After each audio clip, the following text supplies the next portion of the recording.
Welcome to Basically Sci-Fi, the short storytelling podcast with stories you can basically call sci-fi. I'm Jared.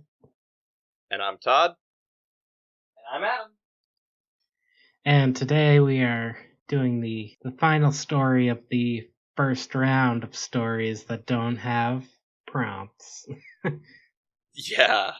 If that makes any sense whatsoever. And if not, I'm gonna keep going anyways. So yeah, you guys both picked up off of rocks and electromagnets, but mine is going back to it's the third part of the Apocalypse and Dimensions story that I've been working on. Yeah, with the demons that are pretty swell. They're just people at this point, but They're just people. there was the first. They were introduced as demons because they look different than the characters that the initial story was focused on. Oh, that's something that I think I'd been meaning to ask, because they're not like just exactly the same people, like from a mirror dimension. They're different. I don't think I really got into it, but what I was going for was that they were mutated by the effects on their world that the character Roger's work was doing. They live in a hellscape of just fire and like nuclear waste. Yeah, but I mean they like also consider the like green forests and fields of the other planet to be a hellscape, so right. You know, that was kind of what the whole thing I was going for was, like the juxtaposition of like, well, what is a hellscape to these people as opposed to everyone else or anyone else. Yeah. They're both looking through trying to find a habitable dimension, and they're just like, God, nothing is coming up. Yeah. There's too many of these planets in Goldilocks zones. Exactly. No, but that's really not the focus of the stories anyways, but it's that was like the first but yeah, it was just part of the introduction essentially. But apparently it made an impression. it definitely did, especially as I'm sitting here trying to recall it from the last time we heard the story. So yeah, well, so the first one was the Alubith and Fibula are the two planets. It's the same thing but spelled backwards essentially. Yep. People on the one planet find the portal to the other dimension, and they're about to go through, and the other side comes through first and says their world's ending. The second story was the same time period but told from the other side. Right. So it it ended with the delegations going to explain everything to their governments and whatnot. Yep. And so that's where this one picks up. Yep. Yeah. Apocalypse and Dimensions was a good prompt. Yeah. We're not doing prompts anymore, but there's so many possibilities. I'm ready to hear some sci-fi. All right. Well, buckle your seatbelt, because I know you have to sit in the car seat at all times to see over things. I knew that was going to be a short hey, I am average height here. Yeah, that's true. Alright, so the episode title for this one is Explaining the Situation. Alright, I can't wait to hear what the title is. Yeah, that was the title. I thought it would explain the situation. Nope. So. The situation lives in New Jersey, I think. What? Look, as a native, it's Jersey Shore. It's Jersey Shore.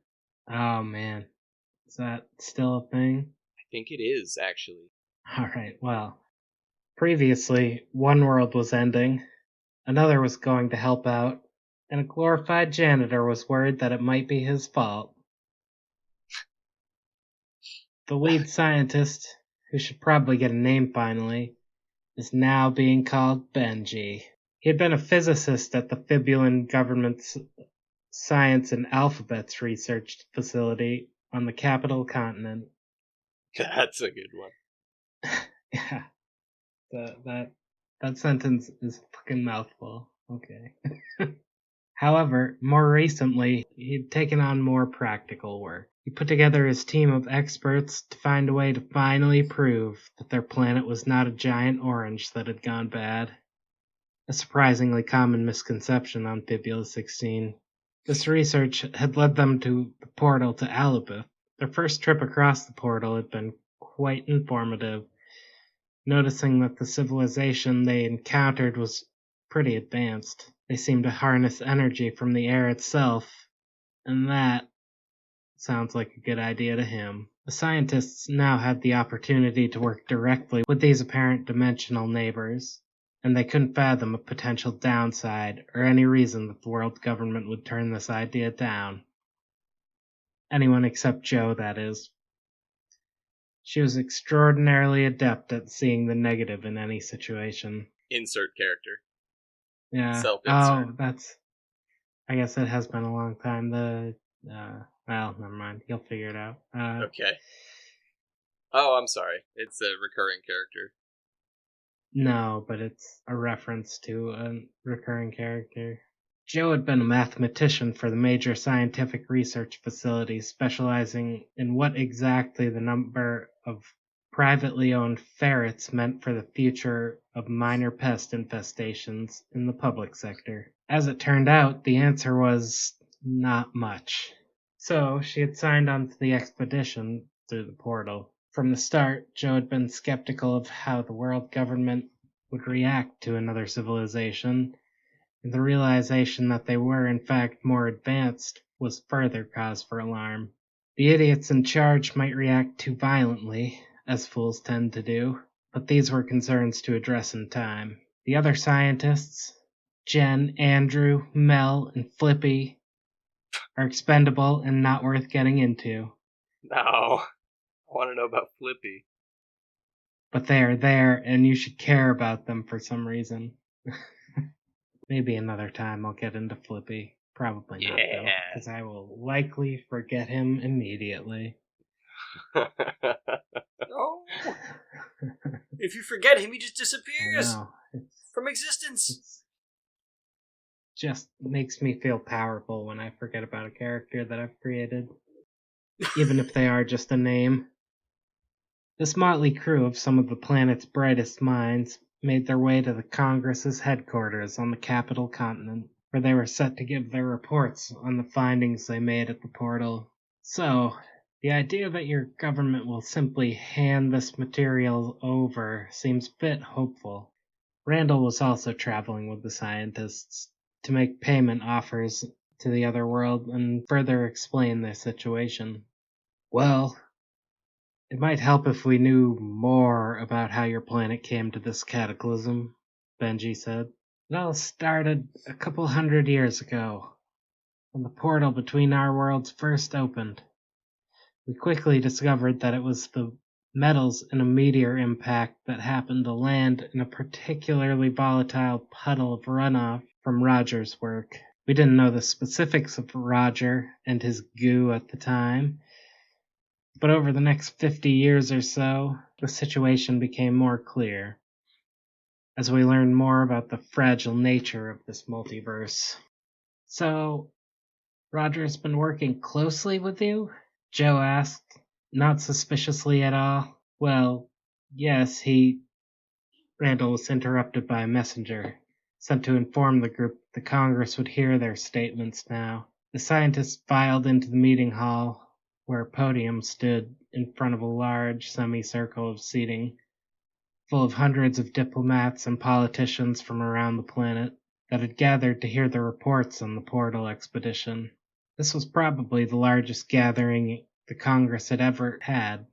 As usually, some of the nation-states would refuse to attend if certain others were going to be there. It seemed people were truly interested in the portal, however, and were making it a show of it.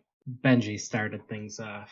thank you for coming out for this. We know we were supposed to be at the portal for much longer than we were, but the information we bring is too important to be delayed. When we arrived, we were greeted by Roger, who talked with us a bit about the world that exists on the other side. But before we could cross over, a group came through to make a plea for help. There was a wave of reactions from the assembly, ranging from shock and horror to confusion to concern about immigrants from the shittier sections. Their world is ending, and they are seeking aid in building a spaceship to move their civilization in an attempt to find a new planet to settle.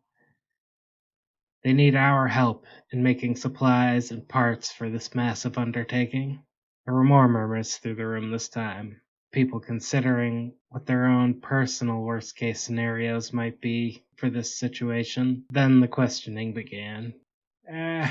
What's to stop them from coming here with this ship and taking over? The first question, coming from a delegate of the nation-state North Wumbria, the country located at the planet's northern pole. Well, Benji was ready for a litany of stupid questions, and this was pretty stupid. They are from another dimension, and this ship will have no ability to dimension hop, so that is not possible. He thought it best not to point out that if they wanted to invade, there was a portal they could just walk through. Oh, okay. Well then, what? The delegate was quickly cut off from his follow-up question. Please, one question at a time. If you still have questions after everyone else is gone, then you can ask another. Trube, the moderator of these proceedings, was also very ready for some belligerent insistence, and nothing made him happier than shooting other people down. Next, please. I'm here representing the people of South Wumbria. Thank you. We would like to know what we're getting out of all this. It was something of a surprise that they had sent delegates. As usually when North Wumbria appeared at these meetings, the South would immediately pull out because of the complicated history that had led to half of the population of Wumbria moving to the southern pole out of spite. All the way? Yeah. Okay. Yeah. Yeah. Well, that's why we've brought along a representative from 61 Alabif.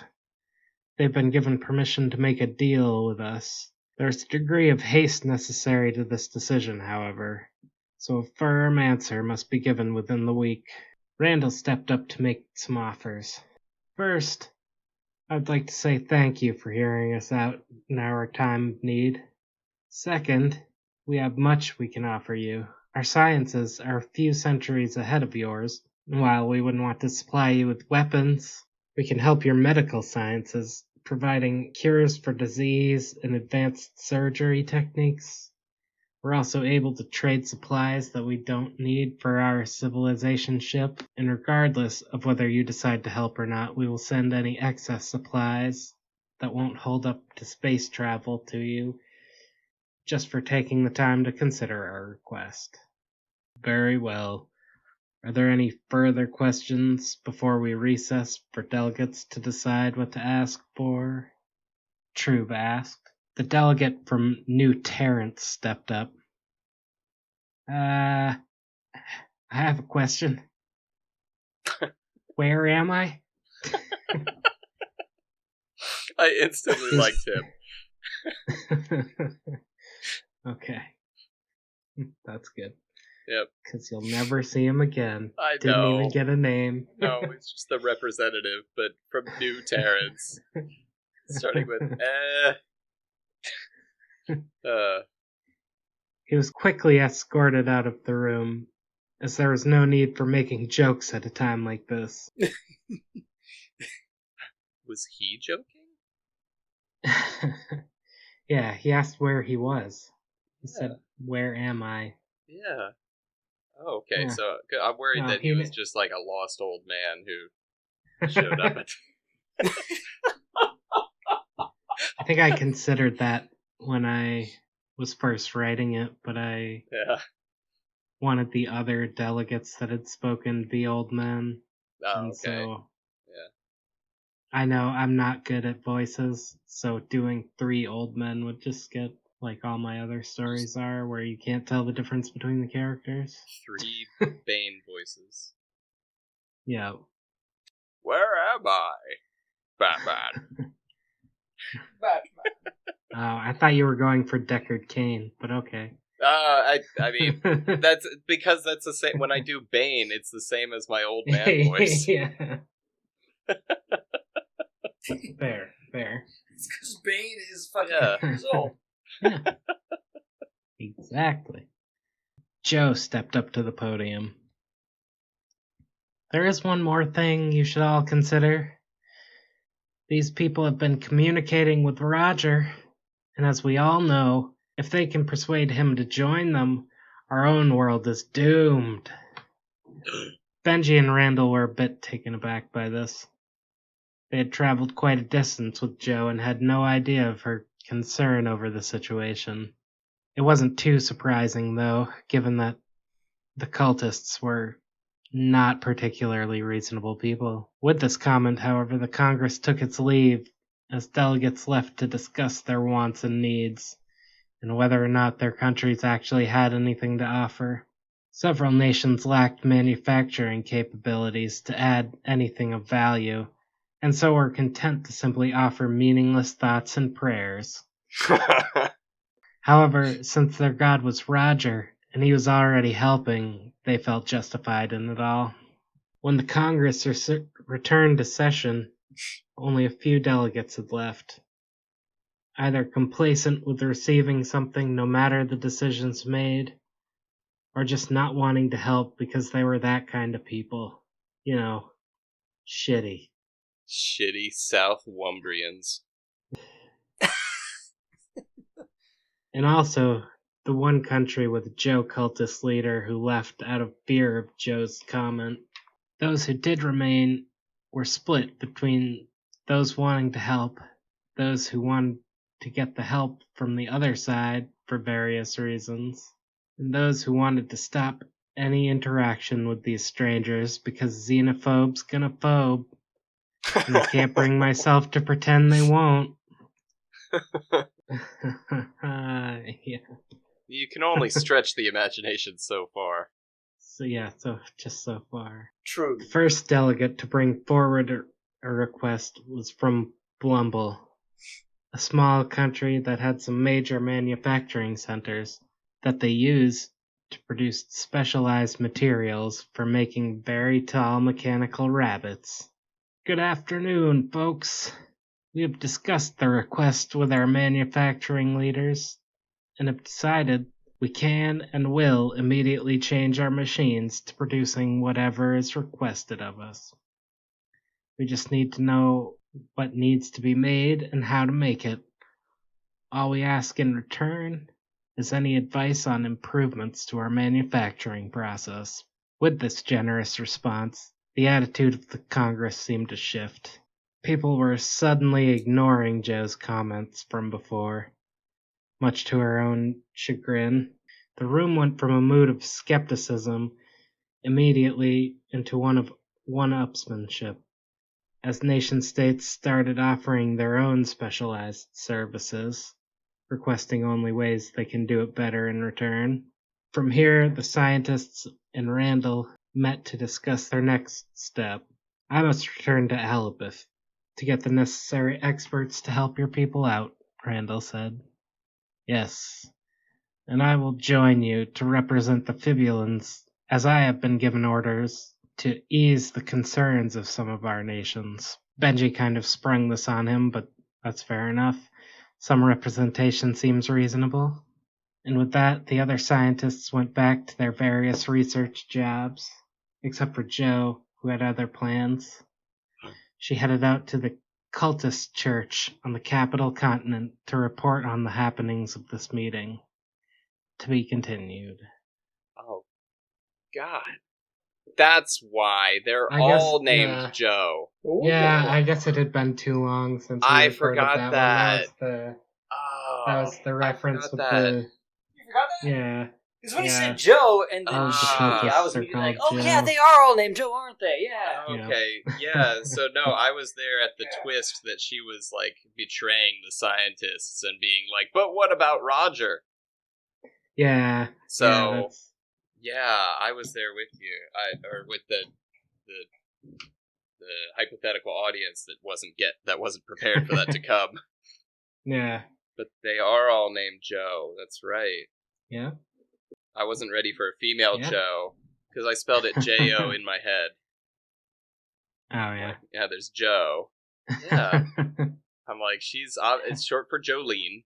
Exactly. Just like that song. Yeah. Short for Jolene. I'm sure there is a reference to that in JoJo somewhere. Probably. You can't keep track of the references. No. But yeah.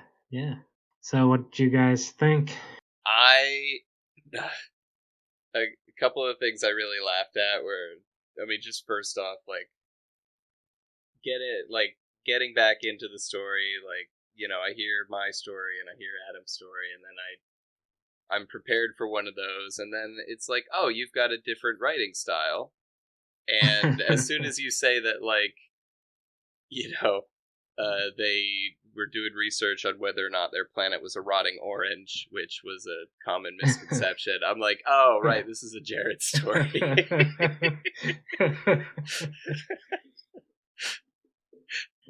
Yeah. Well, I really actually like in the game. Like, I really like that orange and thing. The research on ferrets. Yeah. And I'm like, that is how science be, though. They do research on ferrets. Exactly. And as a non-scientist, you think, why would you waste your time researching that? But as a scientist, you're just something you gotta know. You gotta know. You gotta check. Not know it's not gonna be important. Exactly. Oh yeah, the funny part for me was the true spitefulness of the Southumbrians. I really enjoyed that joke. Yeah.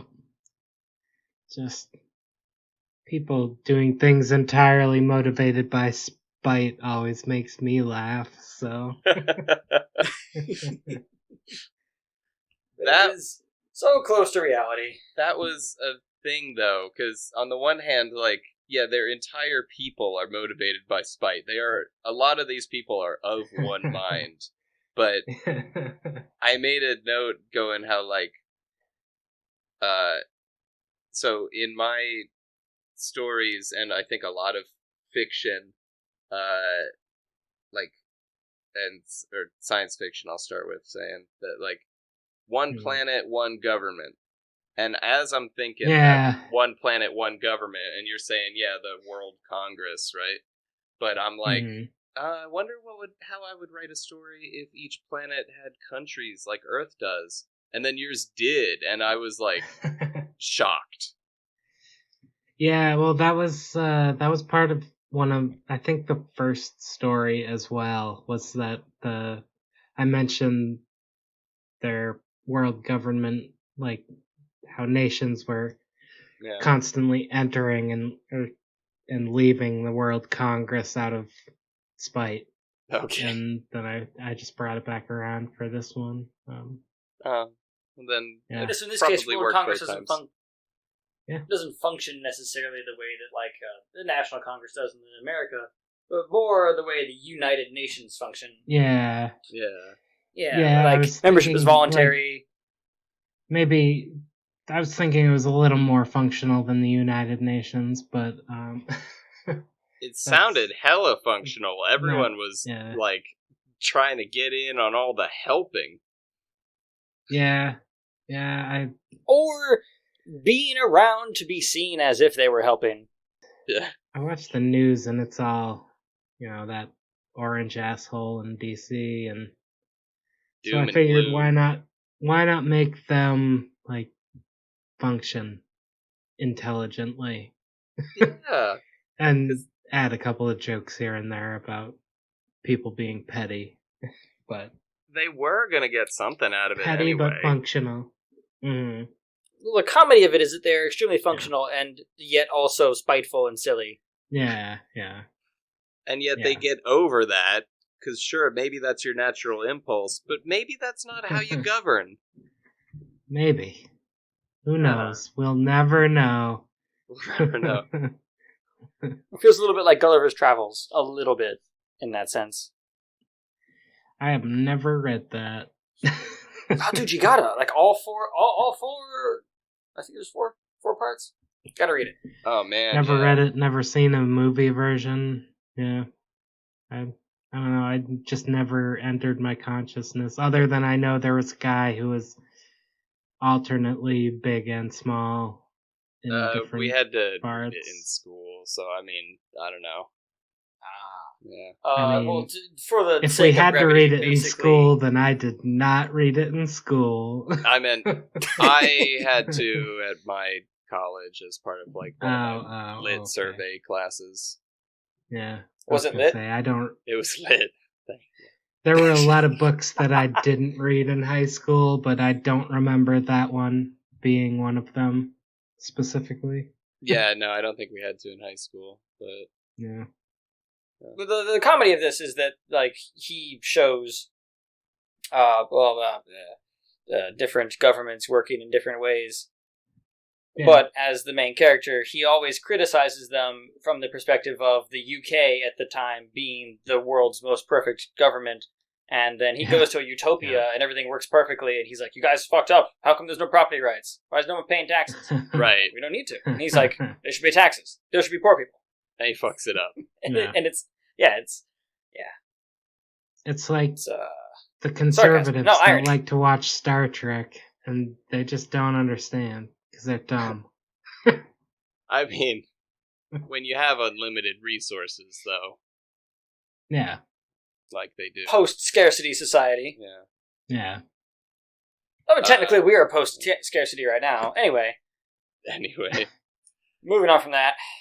Yeah.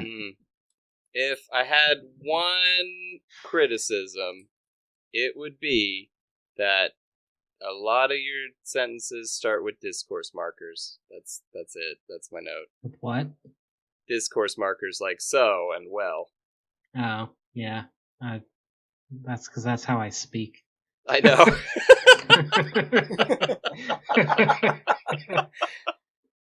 Well, there you go. Yep.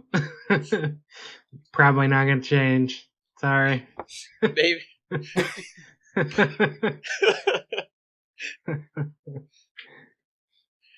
I mean, half the time I don't even have them typed out. I just say it. that might add into how you're like you've got too many characters and too many names, but it might be harder to follow because they've all got the same speech patterns. Probably. So. Yeah. Yeah, no, that's something I will consider going forward for sure. Like I said, a lot of it is just subconscious. Like I won't have it even typed out. I'll just say it. But yeah, well, I mean, not even. I just said well. Yeah. Part of it is in college I worked with a theater professor who he hated when people said and so at some point I picked up on like his speech patterns pauses. As far as like he would a lot of the time he would say "mk" to start a sentence instead of and I don't somewhere along the line I picked up on that and incorporated it into my speech patterns, so I do still say a lot more than he ever did. But I don't even know how that's better. Like, sure, if you're on stage, no, and you don't want to go with how is it better? I never brought that up. I never brought that up to him, but I always thought that. I'm like, why? What's the difference between you saying "mk" before half your sentences and someone saying You're clearly using the moment to think of what's about to come out of your mouth. Not that he thought about what he said very often. Yeah. He's an older guy. He retired just a couple years after I graduated, but he would tell Vietnam stories in the middle of classes where it was just wildly inappropriate. Like, but no. Oh my god. If you ever hear this, Peter, I love you. You're a fantastic man. But a verbal pause is a verbal pause, Peter. Yeah, exactly. Would it be better just to silently stare off into nothing while you think of what you're going to say? I don't have any issue with someone saying Yeah. So like the idea is that like you're not thinking as fast, like you're considering like is just a is this on stage or is this he's just saying in private conversations don't say to me? Yeah, this was well, he didn't say that to people, but he would ridicule people for in private to me, I should say. He didn't say this to the general population. He was my advisor. And, yeah. He was you just said yeah, I know. Because I'm thinking about it. When I think about it, I tend to say it more, but yeah. No. He was my advisor, and so I had a lot of like private conversations with him, and it never led to anything good during class, but I was just one of the random bits of information he passed on to me over the years. And advisors do be given random bits of information. Like when mine said that I should work the corner to get money for books. What?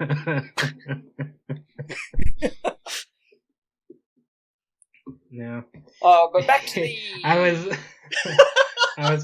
I was climbing a ladder to install a light in the theater once, and I had flip flops on because I was fucking stoned ass college student doing stupid shit, and he walked in with another theater professor, and they looked up at me, and he's like, "Man, I almost wish you didn't have any shoes on rather than those flip-flops." And so I kicked him off, and he's like, "What the fuck is wrong with you? I didn't mean that."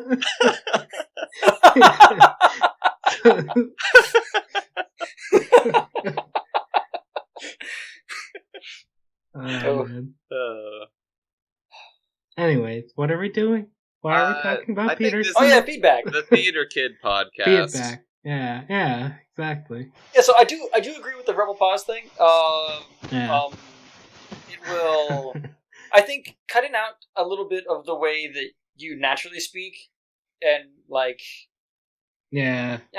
distancing yourself as like the writer, as the person, as like the speaker, distancing that from the character's actual speech. Changing up like words that people naturally use, they fall back on, and they use a lot, because people tend to have, like, I say it's lit, Trump says it's tremendous, right? There's things that people typically repeat. Some people just say, instead of saying or well, they'll say like. It was like, like that. I think that could help break up the characters so that I can... Sometimes I couldn't remember which character was talking until after, and you're like, and then Joe said, and I'm like, okay, that's cool. Yeah. So that's why I tend to add a lot of this character said, or they asked, or whatever, because I'm not good at voice acting either, as I've stated many times. Voice acting aside, just like word choice for people's... Yeah, no, I get what you're saying there, too. I think Jared's stories often don't matter who is actually saying a thing, because it's a lot of narration, too. So a person saying something is extending the narration, and so there's not a whole lot of space for characterization. But, so... Yeah, them all having the same voice kind of adds to the thing of it being the narrator telling a story anyway. So yeah. So it could be a choice. Oh, yeah, it does. I mean, feel like the narrator is narrating to me a story. Yeah, like a campfire chronicle. Like my uncle is telling me a story of something he remembers. Yeah. A framed narrative. Exactly. So everyone, of course, that's the word. Frame narrative. Is that the word for that shit? That's when a character in a story is telling a story, which is not what Jared's doing, but it feels like it, is what you're saying? Well, the narrator's a character in the story. Yeah. I mean, not like a character in the world, but like a character in our eyes. Yeah. Kind of. As the character of Jared telling a story on a podcast about a sci-fi thing that happened. Exactly. Yeah. All right. Well, next time will be another Todd story with no prompts. So I don't know what it's gonna be about. Probably some douchebag. Don't forget to like, comment, subscribe, all that good stuff. It supposedly helps with stuff and it will eventually. And algorithms. Yeah, maybe. Bye. Yep. Thanks for listening. Bye. Bye.